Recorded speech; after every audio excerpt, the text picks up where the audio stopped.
No, the Alexa 65 is incredible.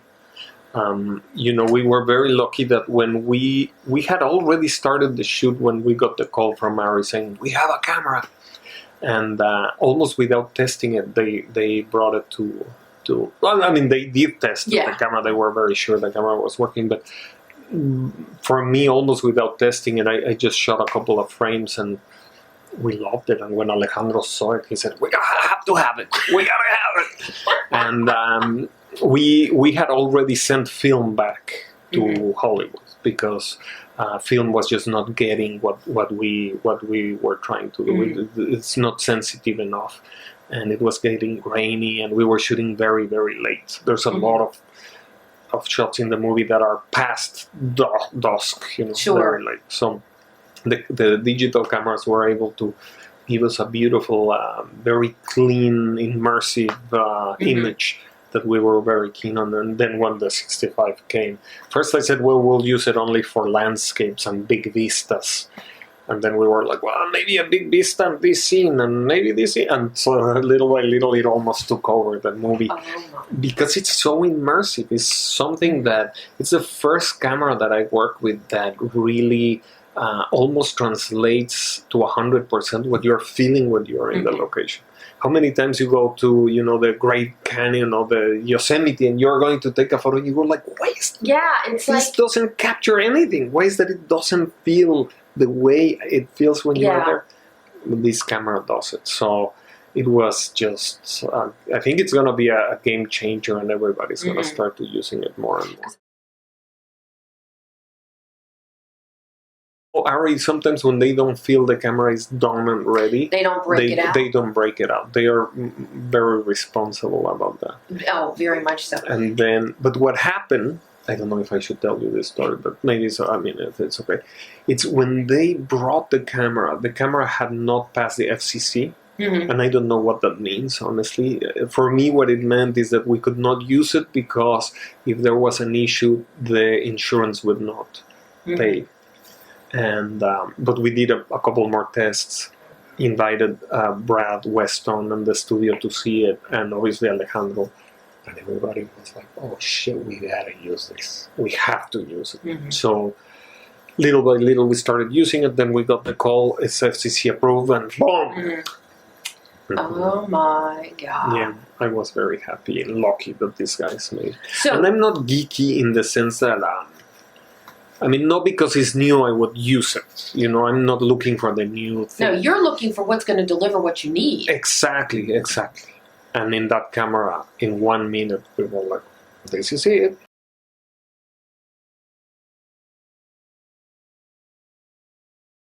So very, very wide lenses. You know, the lenses we used are lenses that in a normal Hollywood movie they would use once for maybe one big landscape or something like that. But what we've done is we've taken all these very, very wide lenses and used them as our normal lenses.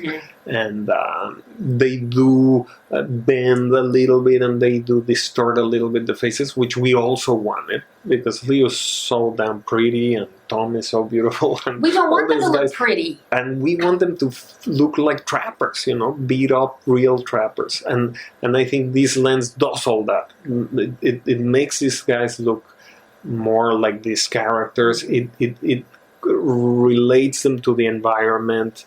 It immerses the audience in this world, and it gives you more depth of field. So there's constantly, you can see the mountains in the distance and the wind changing and the clouds moving and all this. That was very important for Alejandro because it's a movie about life. Survival. At the end, it's survival. It's you want to see all the contradictions of the beauty and the terror of, you know, the roughness of nature.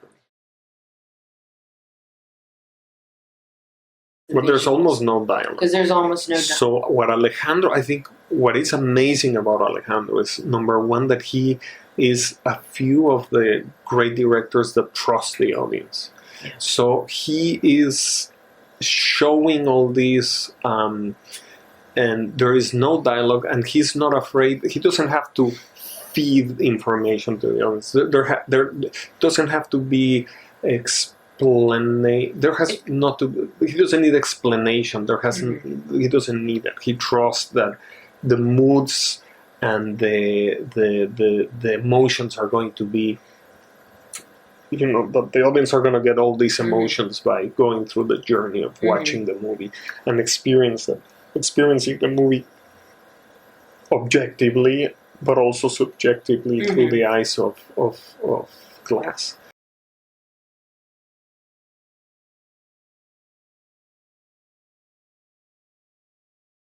That's what we tried to do, you know, that we thought that was a way of immersing the audience in this world, and in reality there are no rules and regulations. You cannot get a little book that says, "Oh, let's use it for da."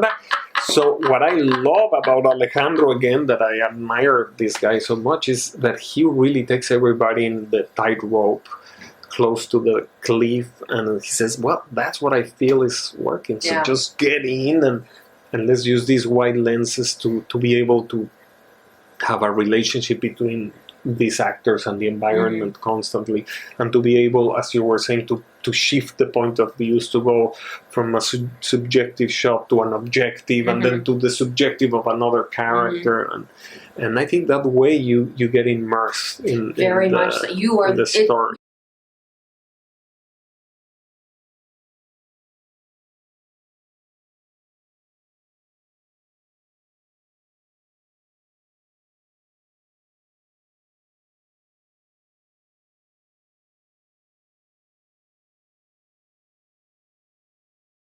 Well, I don't know exactly which shot you're referring. There is one scene that we did at 9,000 something feet that we had to arrive there by helicopter. Trudging through the snow. That was a handheld shot in the top of the world, and it was incredibly difficult because we had to arrive in a helicopter, shoot and go, because the ceiling was coming down. You know, the clouds were coming down, a storm was coming in.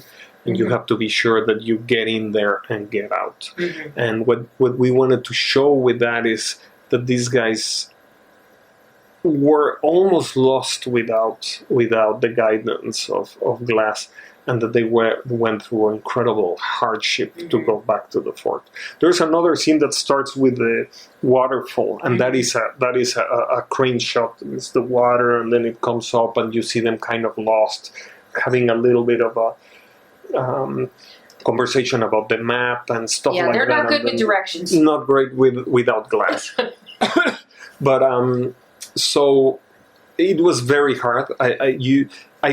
This movie, more than any other one, I needed an amazing crew, and I think I got the top of top of the crew. All the collaborators. So Ray Garcia was the key grip, and he was able to get all these cranes in the most weird places. Sometimes they had to disassemble the cranes and take beat by beat and then assemble them again. For another scene, they had to put a cable and cable the crane into the location because it was a park and they didn't let us touch the floor. Another one, they had to probably fly the crane because they had to cross a river and it was a park and they didn't want us to spoil the salmon breeding grounds. And so it was very, very hard. And the focus puller team, I don't know how you do something like that. Johnny Connor pulled the most difficult film probably in the history. I don't know how he did it because everything is on flux. So the actors are on flux, the camera is handheld or steady and moving. We don't have marks. And when you start approaching a character, when you are closer than 1 foot, the chances of having that scene in focus are very small. And when you're only 2 inches, you need to work with a bat, somebody that has an inner focus machine in the brain. I don't know how he did it. Wow. But he allowed Alejandro and myself basically to shoot the way we did. Because without crew like that, you just can't do it. Everything would be out of focus. Something that really helps a lot this idea of immersion is the sound design is unbelievable. Yeah.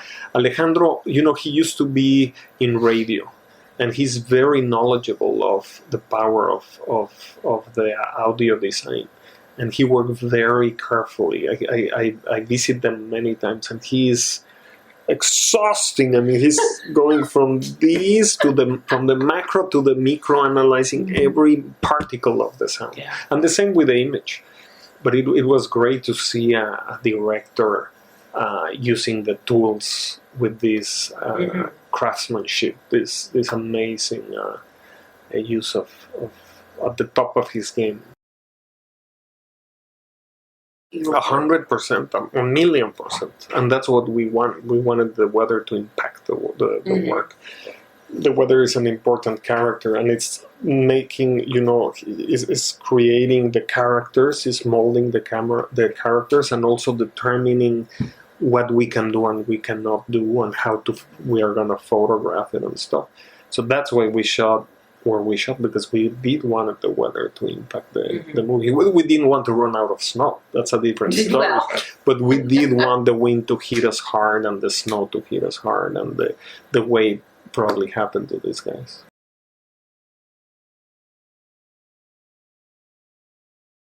But it's all the collaborators. The movie doesn't happen because one or two. It's Jackie. I was very lucky to being able to introduce Jackie and Jack to Alejandro, and I was very lucky that they adored each other and they became so good collaborators, because I think the work of Jackie is very immersive to it. It's very powerful. It's amazing how with a few elements she can create the whole history of a character, draw a character, and who they are, what's their social background, and she just really creates the characters with the way they move. Everything depends on the wardrobe, so it's very important on the colors she uses, and the same with Jack. Jack is he's the guy that really keeps us honest. His work is amazing. What is it about that makes this magic between you and Alejandro? Because the two of you are just totally in sync with what you develop and what you bring us. I don't know how to answer that. I admire him very, very, very much. I from the very beginning, the first day I met him, I knew he was a very special storyteller. And I'm talking about 25 to 35 years ago, and he I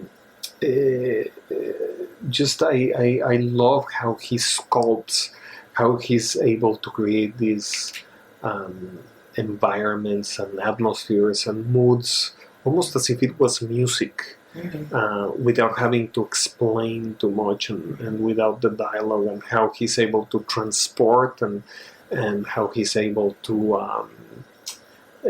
express emotion this way. I mean, you have to be an incredible artist and take a lot of chances to make a movie like that. And I wish there were more movies like that, but people would be very afraid of attempting them.